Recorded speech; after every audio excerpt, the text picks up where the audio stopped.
So Matthew gives us this poetry or this poem that relates to that, talking about how we relate with other people.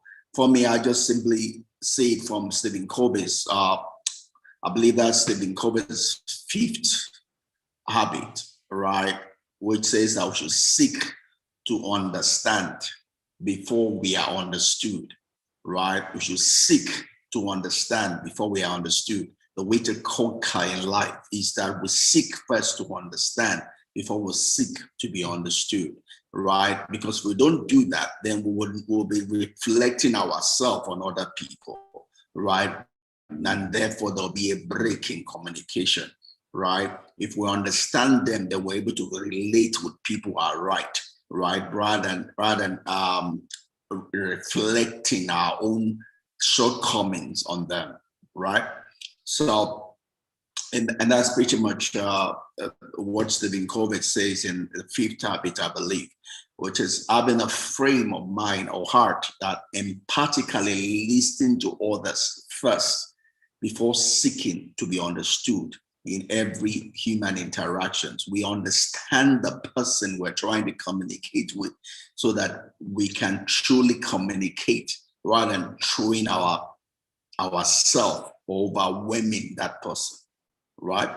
So, and that bears on relationship, because if we're able to relate with people the way they want to be related with, then we can get the maximum benefit of that relationship, right? And just to go further, right? Money plays a role in every relationship, right? Money is a means of transaction. Money is a means of relating, right? Irrespective of what our relationship is with our members of our families, our friends, our colleagues, and with marital relationship also, or casual acquaintances, right? Uh, money is something that gets to have its place in every relationship, whether it be in the church, club, social gathering. We all need money to be able to move things, right? So money has a place of coming up in all of this, and our ability to be able to use money rather than allowing money to use us will determine our financial health, our financial freedom, our financial empowerment, our financial independence, our financial mastery, right? So as Tony Robbins would say, the way we communicate with others and with ourselves ultimately determines the quality of our life. Goes back to that whole saying that relationship is life's bottom line. And the way we relate with people is by communicating, right?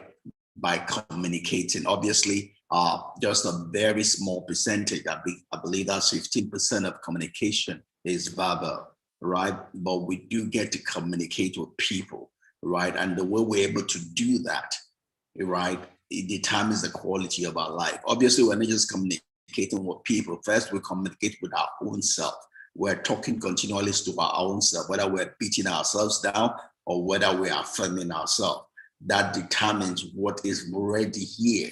And whatever is going on here, whether we're winning or not, determines the way we relate with others, right? If we win the battle on the inside of us in communicating with our own self, then we're able to win the battle. We're set to win the battle relating with other people. But if we lose the battle communicating with ourselves, then there's no way we're going to win a battle communicating with other people, because we're just going to be rubbing on other people the defeat that is already on the inside, right?